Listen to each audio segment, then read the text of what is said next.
आज अपन class 12 NCERT physics के तहत सेकंड लेसन के अंदर आवेशों के निकाय के कारण विभव, समविभव पृष्ठ, विद्युत क्षेत्र तथा विद्युत विभव में क्या रिलेशन है, क्या संबंध है, इसके बारे में अपन डिटेल से पढ़ने वाले हैं। नमस्कार दोस्तों, मैं हूं दिलीप सिंह चौहान और आपका स्वागत है डिजिटल विद्यालय में। तो आज अपन क्लास के अंदर इन 3 टॉपिक के बारे में डिटेल से जानकारी प्राप्त करेंगे। तो आइए स्टार्ट करते हैं पहला टॉपिक। तो पहला टॉपिक आपके सामने है कि आवेशों के निकाय के कारण विभव की गणना करेंगे अपन। तो यहाँ पर देखिए बहुल आवेश दिख रहे होंगे आपको। बहुल मतलब बहुत सारे आवेश, अनेक आवेश। जैसे आपको पता होगा कि अपन ने बहुल आवेशों के कारण विद्युत क्षेत्र की गणना की थी, उसी प्रकार यहाँ पे बहुत सारे आवेश हैं, अनेक आवेश हैं, जिसके कारण अपन क्या करने वाले हैं, विभव की गणना करने वाले हैं। तो आपको थोड़ा सा याद आ रहा होगा, जब अपन ने बहुल आवेशों के कारण विद्युत क्षेत्र की गणना की थी तब अध्यारोपण का सिद्धांत लगा था। यहाँ पर भी उसी प्रकार से वर्क होने वाला है। तो आइए थोड़ा सा अपन इसके बारे में लिख देते हैं। अनेक बिंदु आवेशों अनेक बिंदु आवेशों द्वारा अनेक बिंदु आवेशों द्वारा किसी किसी एक बिंदु पर किसी एक बिंदु पर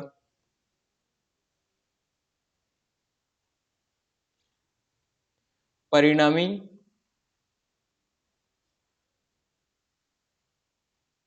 परिणामी विभव परिणामी विभव परिणामी विभव ज्ञात करने के लिए परिणामी विभव ज्ञात करने के लिए उस बिंदु पर उस बिंदु पर प्रत्येक उस बिंदु पर प्रत्येक आवेश के कारण प्रत्येक आवेश के कारण प्रत्येक आवेश के कारण विभव विभव अलग अलग विभव अलग अलग ज्ञात करके ज्ञात करके इन सभी ज्ञात करके इन सभी विभवों का ज्ञात करके इन सभी विभवों का योग इन सभी विभवों का योग उस बिंदु पर उस बिंदु पर परिणामी उस बिंदु पर परिणामी विभव होता है, जिसे होता है जिसे जिसे विभवों का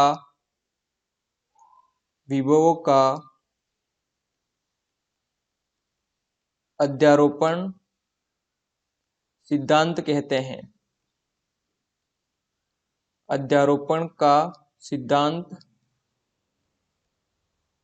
कहते हैं। अब देखिए अपन ने यहाँ पे क्या लिखा है। अपन ने यहाँ पे लिखा है कि अनेक बिंदु आवेशों द्वारा किसी एक बिंदु पर। अब देखिए अनेक बिंदु आवेश का है, कैसे पता लगा मुझे? Q1 है, Q2 है, Q3 है, Q4 है, फिर लास्ट में कौन सा है? Qn। एक से शुरुआत होकर अनंत तक जा रहा है, मतलब अनेक आवेश है। अनंत तक जा रहा है मतलब वहां तक अपन पहुंच नहीं सकते हैं, मतलब अनंत आवेश हुए। तो अनेक बिंदु आवेशों द्वारा किसी एक बिंदु पर परिणामी विभव अगर अपने को ज्ञात करना है तो अपन क्या करेंगे कि प्रत्येक का अलग अलग अपन विभव निकाल देंगे, फिर उसको अपन जोड़ देंगे। वही क्या होगा कि उस बिंदु पर परिणामी विभव होगा। तो मुझे उम्मीद है इस बात को आप समझ रहे होंगे। अब अपन थोड़ा सा आगे बढ़ते हैं कि जो डायग्राम में लिखा है वो अपन यहाँ पर रिप्रेजेंट कर देंगे, लिख देंगे, ताकि अपने एग्जामिनर को अच्छी तरह से समझ में आ जाएगा। चित्र के अनुसार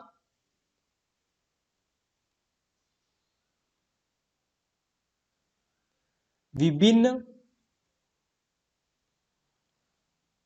विभिन्न बिंदु आवेशों विभिन्न बिंदु आवेशों क्रमशः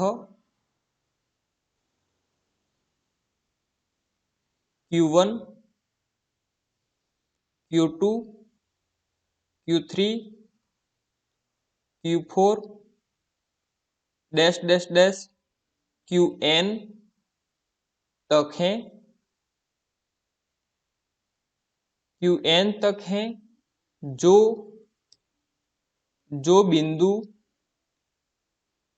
जो बिंदु जो बिंदु P से क्रमशः जो बिंदु P से क्रमशः R1P R2P R3P R4P dash dash dash RNP दूरी पर स्थित है दूरी पर स्थित है। अपन ने यहाँ पर वही बातें लिखी हैं जो अपने को डायग्राम के अंदर दिख रही है। जैसे कि यहाँ पर बहुत सारे बिंदु आवेश हैं Q1 Q2 Q3 Q4 से Qn तक। जो बिंदु P से किस दूरी पर स्थित है कि Q1 जो आवेश है वो R1P, Q2 आवेश है जो R2P, Q3 आवेश जो है वो R3P और Q4 आवेश है वो R4P। इसी प्रकार Qn आवेश है वो RNP दूरी पर स्थित है। बात क्लियर है? अब देखिए थोड़ा सा अपन आगे बढ़ते हैं। बिंदु P पर सभी आवेशों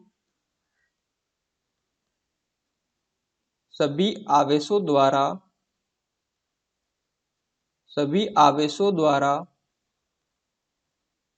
कुल विभव V हो तो। अब यहाँ पर देखिए क्या बात कर रहा है कि यहाँ पर जो आवेश हैं उनके द्वारा जो कुल परिणामी विभव होगा वो V हो तो V होगा मतलब यहाँ पे कौन कौन से विभव उत्पन्न होंगे।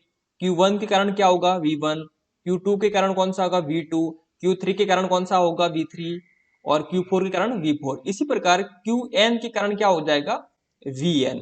तो यहाँ पर देखिए उन सभी का जो योग होगा वो किसको रिप्रेजेंट करेगा V को, परिणामी विभव को। तो यहाँ पे मैं लिख सकता हूं तो V इक्वल टू यहाँ पर बन जाएगा कि V1 plus V2 plus V3 plus V4 plus dash dash dash dash क्या हो जाएगा Vn। तो ये समीकरण बन जाएगी एक। क्या बात क्लियर है? अब अपन क्या करेंगे कि V1 V2 V3 V4 और Vn का मान रख देंगे और समीकरण एक में रख देंगे। अतः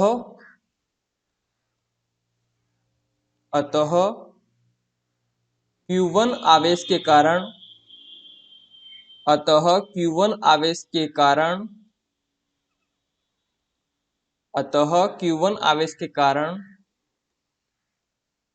बिंदु P पर विभव V1 हो तो। अब देखिए यहाँ पर Q1 आवेश के कारण बिंदु P पर, तो डायग्राम में अपन देख लेते कैसे क्या है। Q1 आवेश के कारण बिंदु P पर जो विभव उत्पन्न हो रहा है वो क्या है V1 है। तो इसकी दूरी क्या है R1P है। तो आप ध्यान रखिएगा, जरूरत पड़ेगी अपने को। तो यहाँ पे देखिए विभव क्या होता है अपने पढ़ रखा है। विभव होता है कि V इक्वल टू KQ/R है ना। तो V1 इक्वल टू क्या हो जाएगा K और Q क्या है Q1 है, R मतलब दूरी क्या है R1P। तो समीकरण नंबर डाल दूंगा मैं 2। अब देखिए जैसे कि Q1 है Q2 है Q3 है, इन सभी का मैं बार बार नहीं लिख सकता यहाँ पर, तो उसके लिए मैं लिख दूंगा इसी प्रकार जैसा अपन ने ऊपर वाला निकाला है उसी प्रकार अपन सभी के निकाल देंगे। जैसे यहाँ बात करता हूं मैं, क्या हो जाएगा V2 के लिए क्या हो जाएगा कि KQ2 बटे क्या हो जाएगा R2P। समीकरण क्या हो जाएगी ये 3। इसी प्रकार यहाँ पे निकाल दो V3 का, यहाँ पे देखो क्या हो जाएगा KQ3 बटे दूरी क्या है R3 पे बन जाएगा। समीकरण नंबर यहाँ पे क्या हो गई है 4।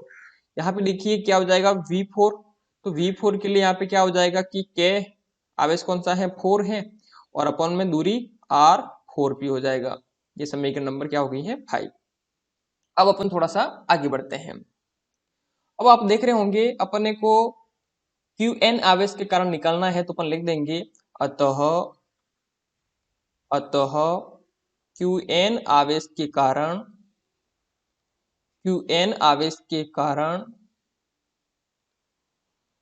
बिंदु P पर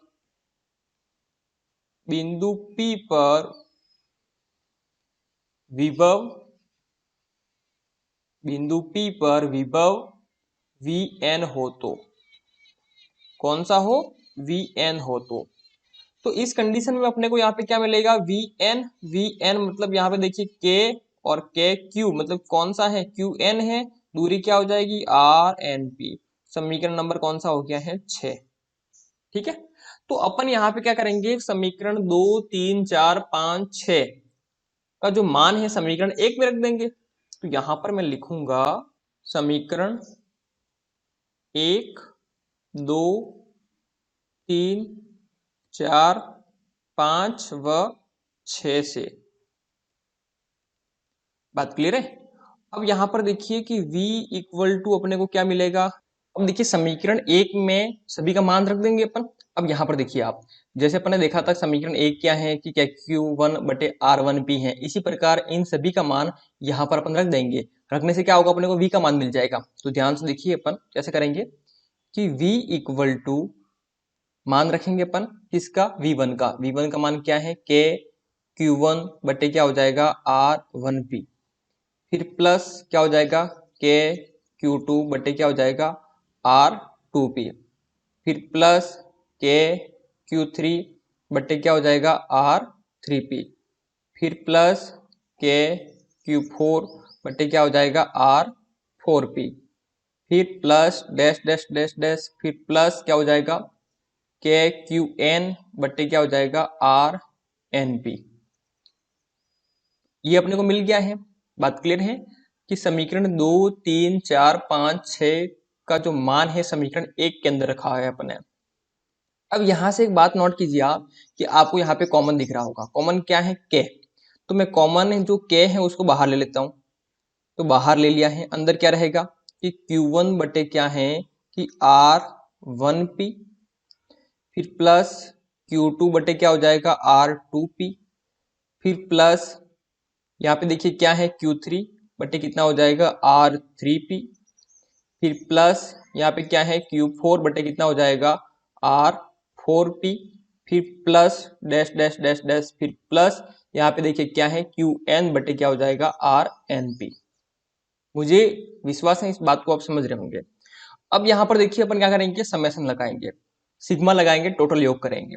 तो V इक्वल टू क्या हो जाएगा K का मान अपने को पता है क्या होता है कि 1/4 पाई एप्सिलॉन नॉट। अब इसके लिए अपने को समेशन लगाना है, सिग्मा लगाना है, तो अपन लगा देंगे कि सिग्मा। अब देखिए I इक्वल टू कहाँ से स्टार्ट होगा 1 से। अपन देख रहे हैं यहाँ पे 1 से स्टार्ट हो रहा है, 1 लगा दूंगा यहाँ पे। और I इक्वल टू कहाँ तक जाएगा ये, तो अपने को लास्ट में दिख रहा है जो पद है वो कहाँ तक जा रहा है n तक, तो n तक हो जाएगा। अब जहां जहां 1 है वहां I लग जाएगा। कुछ भी नहीं करना है आपको, पहले पद को पकड़ना है। पहले पद में जहां 1 है वहां पे I लगा दो आप, जैसे QI बन जाएगा। बात क्लियर है। फिर अपॉन में क्या है R, यहाँ पे I आ गया है, फिर P। बात क्लियर है। तो फाइनली अपना जो आंसर है यहाँ पर कि आवेशों के निकाय के कारण विभव की गणना करना, तो ये जो समीकरण आपको दिख रही है ये अपना फाइनली आंसर हो जाएगा। और मुझे पूरा विश्वास है कि अपन ने अभी जो पढ़ा है कि आवेशों के निकाय के कारण विभव की गणना करना, जो आपको अच्छी तरह से समझ में आ गया होगा। अब अपन थोड़ा सा आगे बढ़ते हैं कि सम विभव पृष्ठ क्या होता है। तो साथियों अब अपन थोड़ा सा आगे बढ़ते हैं अगले टॉपिक की ओर। अगला टॉपिक है कि सम विभव पृष्ठ क्या होता है। तो आइए जानते हैं सम विभव पृष्ठ ऐसा पृष्ठ होता है ऐसा पृष्ठ होता है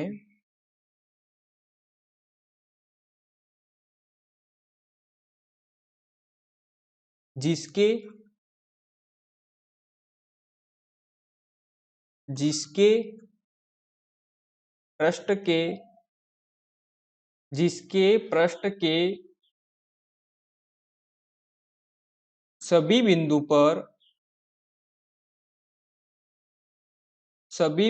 पर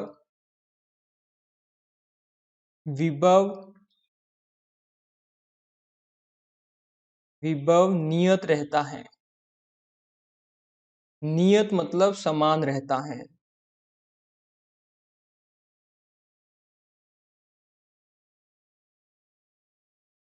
अब देखिए यहाँ पे अपन बात कर रहे हैं किसकी, समविभव पृष्ठ।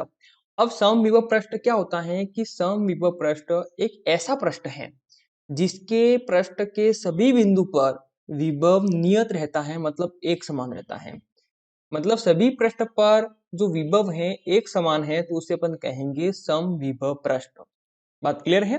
अब अपन थोड़ा सा आगे बढ़ते हैं। इसकी मैं विशेषताएं पढ़ाऊंगा आपको, तो समझने की कोशिश करना, जो आगे जाके आपको काम आएगी। विशेषताएं विशेषताएं पढ़ रहे हैं अपन, किसकी पढ़ रहे हैं, समविभव पृष्ठ की, जिसके अंदर पहली विशेषता है समविभव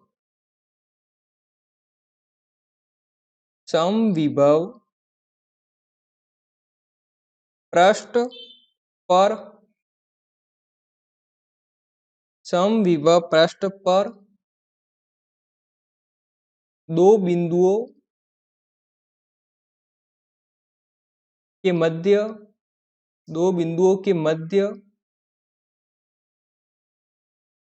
विभवांतर दो बिंदुओं के मध्य विभवांतर शून्य होता है। अब अपन ने यहाँ पर एक इसकी विशेषता लिखी है। क्या कह रही है विशेषता कि समविभव पृष्ठ पर दो बिंदुओं के मध्य विभव का अंतर शून्य होता है। बात क्लियर है। अब देखिएगा ये क्या है और कैसे शून्य होगा, उसको अपन देखते हैं। जैसे अगर मैं बात करता हूं, यहाँ पे लिखता हूं डीवी मतलब यहाँ पर विभवांतर के अंतर को दिखाएगा, जो यहाँ पर अपन लिख सकते हैं कि V A minus V B. V A क्या है कि कोई बिंदु ए है जिस पर उत्पन्न विभव, और बिंदु बी पर उत्पन्न विभव वी बी हो गया है। उन दोनों का अंतर ही क्या कहलाता है, विभवांतर। बात क्लियर है। विभव का अंतर इक्वल टू विभवांतर, जो अपन ने पढ़ रखा है। अगर ध्यान से देखें तो डी वी इक्वल टू क्या हो जाएगा। देखिए अपन ने यहाँ पे क्या पढ़ा कि जो समविभव पृष्ठ है उसकी एक खासियत है कि सभी पृष्ठ पर विभव समान होता है। मतलब यहाँ पर भी v है और यहाँ पर भी v है, इक्वल विभव होता है। तो अपन ने देखा कि डी वी इक्वल टू अपने को क्या प्राप्त हुआ, जीरो। v माइनस वी क्या हो जाएगा, जीरो हो जाएगा। तो यहाँ पर अपन ने पहला पॉइंट जो क्लियर किया कि समविभव पृष्ठ पर दो बिंदुओं के मध्य विभवांतर जो है वो शून्य होता है। अब अपन थोड़ा सा आगे बढ़ते हैं। अब देखिए अपन थोड़ा सा आगे बढ़ते हैं दूसरी विशेषता की ओर। क्या है दूसरी विशेषता कि समविभव पृष्ठ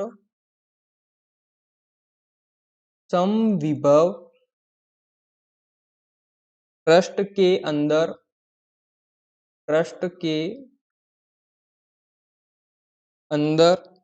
विद्युत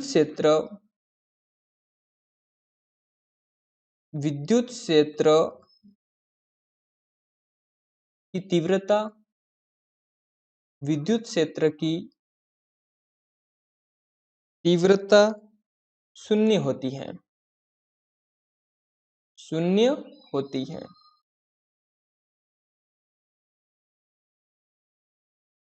अब यहां पर देखना, अपन जानते हैं कि विद्युत क्षेत्र की जो तीव्रता है वो क्या होती है कि E equal to minus D V by D x.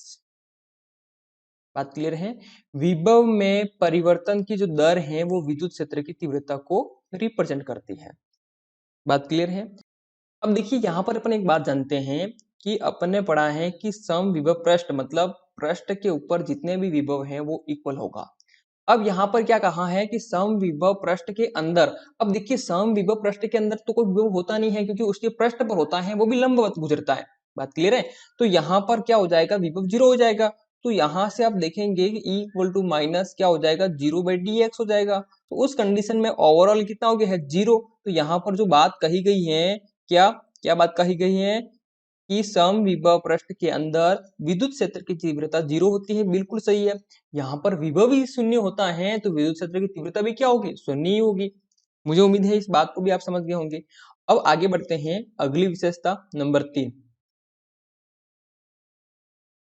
Number 3 है समविभव समविभव पृष्ठ पर समविभव पृष्ठ पर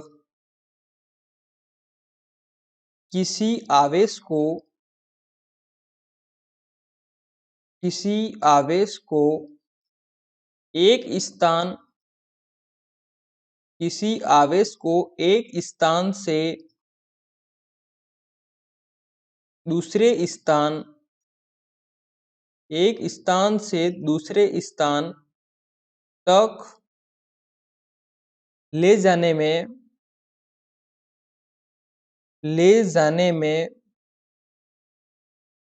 किया गया कार्य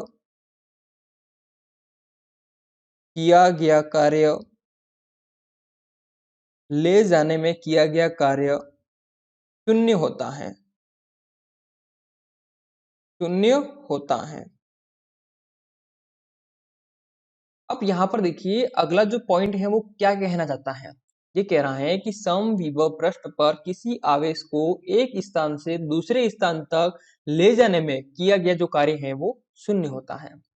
अपन एक बात जानते हैं कि विभव के अंदर अपन पढ़ा था कि V इक्वल टू क्या होता है कि जो अपन कार्य कर रहे हैं आवेश को अनंत से लाने में, परीक्षण आवेश को, वो क्या है, विभव है। अगर इसी को मैं विभवांतर के अंदर बताऊं, यहाँ पर क्या हो रहा है कि एक आवेश को एक अन्य बिंदु से उसी आवेश को दूसरे अन्य बिंदु तक ले जाया जा रहा है। तो यहाँ पर देखिए एक बिंदु से दूसरे बिंदु मतलब दो बिंदु हो गए हैं, तो यहाँ पर विभव न होकर क्या होगा, विभवांतर होगा, क्योंकि विभव का अंतर दिखाएगा। तो यहाँ पर क्या हो जाएगा कि VA minus VB equal to यहाँ पर क्या हो जाएगा, W/Q0। W बाई क्या हो जाएगा, Q0 हो जाएगा। अगर ये बात आपको समझ में आ गई है तो अपन जानते हैं कि समविभव पृष्ठ पर क्या होता है कि जो विभव है वो प्रत्येक बिंदु पर समान होता है। इक्वल टू क्या हो गया है, W/Q0 हो गया है। अगर ये बात क्लियर है तो थोड़ा सा मैं आगे बढ़ जाता हूँ क्योंकि प्रॉब्लम को होने वाली नहीं है कि इधर मान क्या हो गया है, V minus V equal to 0। इधर क्या है, W/Q0 है। Q0 को इधर भेज दो, 0 का गुणा किसी से भी करो 0 हो जाएगा। तो ओवरऑल यहाँ पे क्या हो गया है कि W इक्वल टू 0 आ गया है। बात समझ में आई?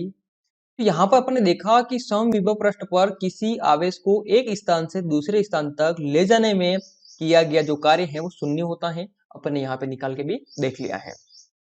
दो विशेषता और हैं जिसको अपन लिख देते हैं ताकि अगर कहा जाए कि समविभव पृष्ठ क्या है, इसकी विशेषता लिखिए, तो अपन एग्जामिनर को इस प्रकार से एक्सप्लेन कर सकते हैं ताकि एग्जामिनर प्रभावित हो सके अपने से। अब देखिए विशेषता नंबर 4। विशेषता 4 क्या है कि विद्युत क्षेत्र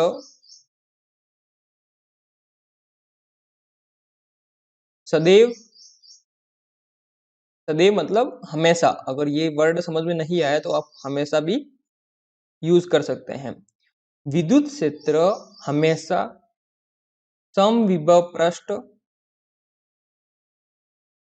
समविभव पृष्ठ के लंबवत पृष्ठ के लंबवत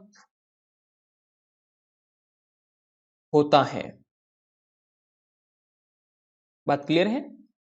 अब यहाँ पे समझने की कोशिश करना, क्या कहा गया है कि विद्युत क्षेत्र जो है हमेशा के लिए समविभव जो पृष्ठ है उसके लंबवत होता है। मतलब अगर समविभव पृष्ठ है वहां से अगर विद्युत क्षेत्र गुजरता है तो हमेशा समविभव पृष्ठ और विद्युत क्षेत्र के मध्य में 90 डिग्री का कोण बनेगा। बात क्लियर है? अब अपन आगे बढ़ते हैं अगली विशेषता की ओर, नंबर 5।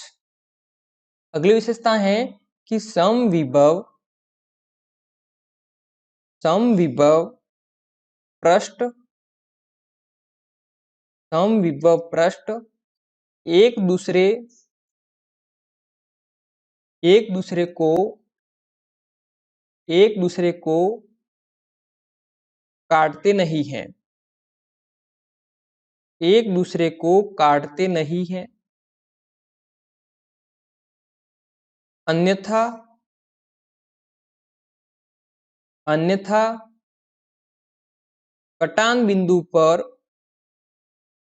अन्यथा कटान बिंदु पर कटान बिंदु पर विभव के दो मान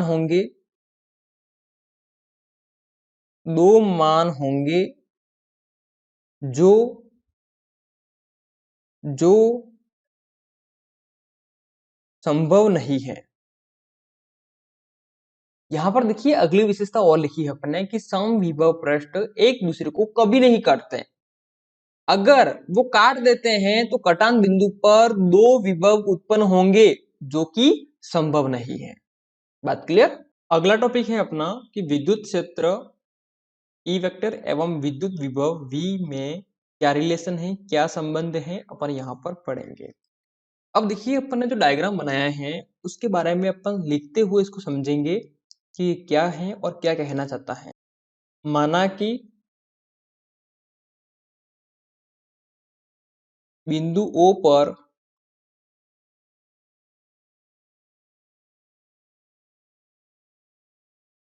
स्रोत आवेश माना कि बिंदु O पर स्रोत आवेश प्लस Q स्थित है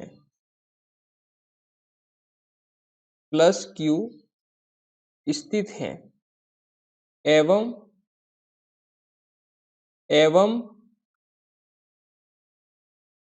बिंदु B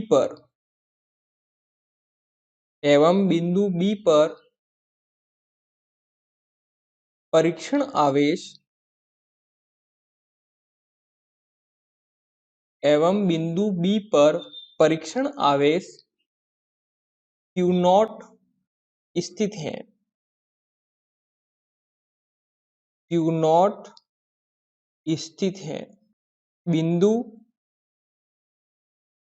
बिंदु A व B इतने समीप हैं, समीप मतलब पास में, इतने समीप इतने पास में है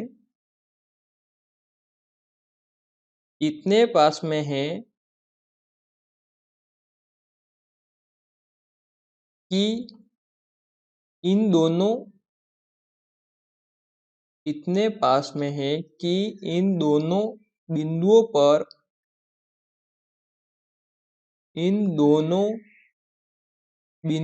पर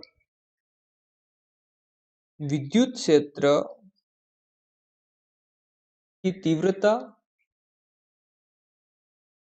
क्षेत्र की तीव्रता समान है।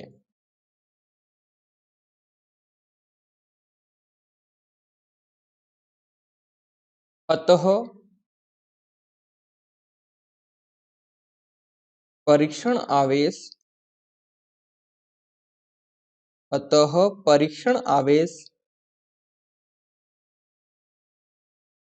Q नॉट को बिंदु B से A तक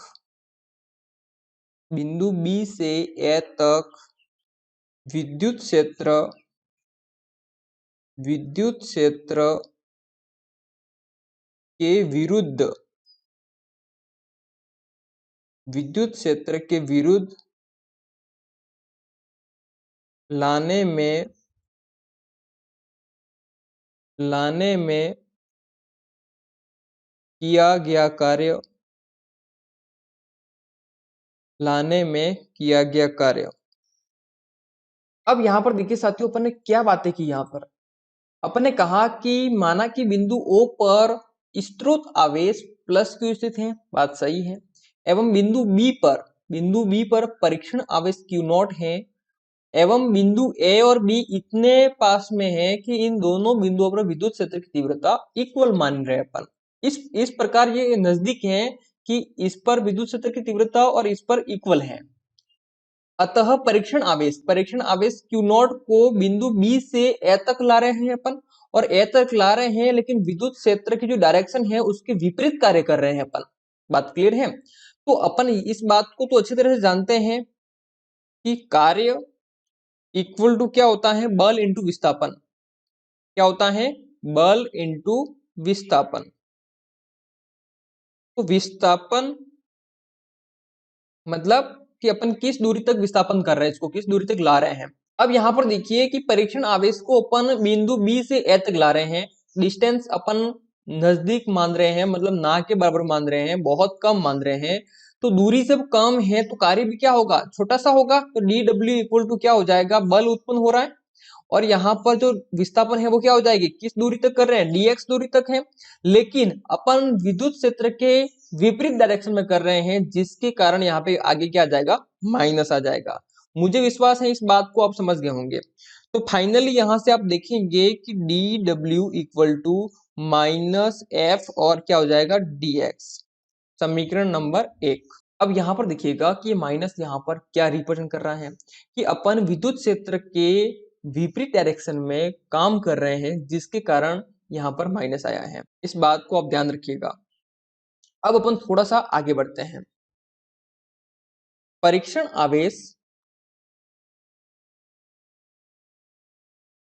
आवेश Q नॉट पर विद्युत क्षेत्र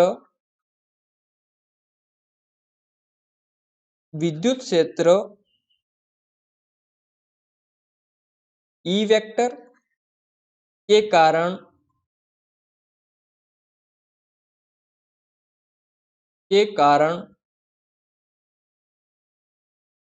लगने वाला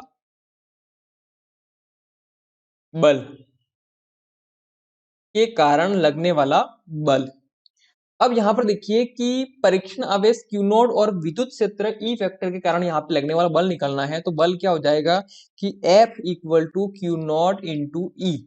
ये अपन ने पहले पढ़ लिया है, विद्युत क्षेत्र की जब परिभाषा पढ़ी थी तब यहाँ से ये रिलेशन आया था। मुझे उम्मीद है कि आपको ये ध्यान में होगा, आपको पता होगा। अब समीकरण कितनी बन जाएगी, 2 बन जाएगी। अब बात करते हैं समीकरण 1 और 2 से। समीकरण 1 व समीकरण 2 से। अब समीकरण 1 और 2 में क्या समानता है, देखिए। समीकरण 1 के अंदर जो यहाँ पे एफ है उसकी जगह में यहाँ पे अपने जो बल निकाला है वो मान रख सकता हूं। ध्यान से देखिए, तो क्या हो जाएगा यहाँ पे कि D W equal to minus F की जगह क्या आ जाएगा, क्यू नॉट ई, और साथ में क्या है, डी एक्स है। अब यहाँ पे देखिए अपन एक काम कर सकते हैं कि क्यू नॉट को डी डब्ल्यू के अपॉन में भेज सकते हैं। यहाँ पे ये सब गुणे में है तो इधर आके क्या आ जाएगा, अपॉन में। तो डी डब्ल्यू बटे क्या हो जाएगा, क्यू नॉट, इधर क्या रहा अपने पास में, minus E into D x है। अब देखिए इसको मैं समीकरण डाल दूंगा, कौन सी, समीकरण नंबर 3। अब यहाँ पर देखिए ये जो रूप है अपने को विभव की परिभाषा से मिलता है, तो अपन यहाँ पे लिख देंगे कि विभव की परिभाषा से, विभव की परिभाषा से विभव की परिभाषा से क्या मिलता है कि V इक्वल टू डब्ल्यू बटे क्या होता है, क्यू नॉट होता है। तो आप समझ रहे हैं, तो यहाँ पर देखिए, यहाँ पर क्या हो जाएगा, डी डब्ल्यू है, तो यहाँ पर अगर मैं लेता हूँ D, तो यहाँ पर भी क्या आ जाएगा, D आ जाएगा। मतलब अगर अपन अल्पांश काम कर रहे हैं तो अल्पांश अपने को विभव उत्पन्न होगा। तो यहाँ पर इस समीकरण को डाल देता हूं मैं 4। तो यहाँ से आपको क्लियर होगा कि समीकरण 3 व समीकरण 4 से, तो देखिए मैं क्या कर सकता हूँ कि इन दोनों के बदले में मैं dv लिख सकता हूँ। तो यहाँ पर आ जाएगा कि dv इक्वल टू माइनस ई और dx आ गया है। क्या बात क्लियर है? तो फाइनली आप समझ रहे होंगे कि यहाँ पर विद्युत क्षेत्र और विभव में जो रिलेशन आया वो क्या हो जाएगा, जब dx को मैं इधर भेजूंगा तो dv बाय क्या हो जाएगा, dx इक्वल टू क्या है, माइनस का e, या फिर माइनस को आप इधर भेज दो तो e इक्वल टू फाइनली क्या हो जाएगा, माइनस dv बटे dx। तो ये आ गया है अपने विद्युत क्षेत्र की तीव्रता और विभव में रिलेशन। तो आज की क्लास में अपने 3 बात सीखी है और मुझे पूरा विश्वास है कि वो आपको अच्छी तरह से समझ में आ गई है। तो वीडियो को लाइक करना, कमेंट्स करके बताना और मिलते हैं अगली क्लास में। तब तक अपना ध्यान रखें।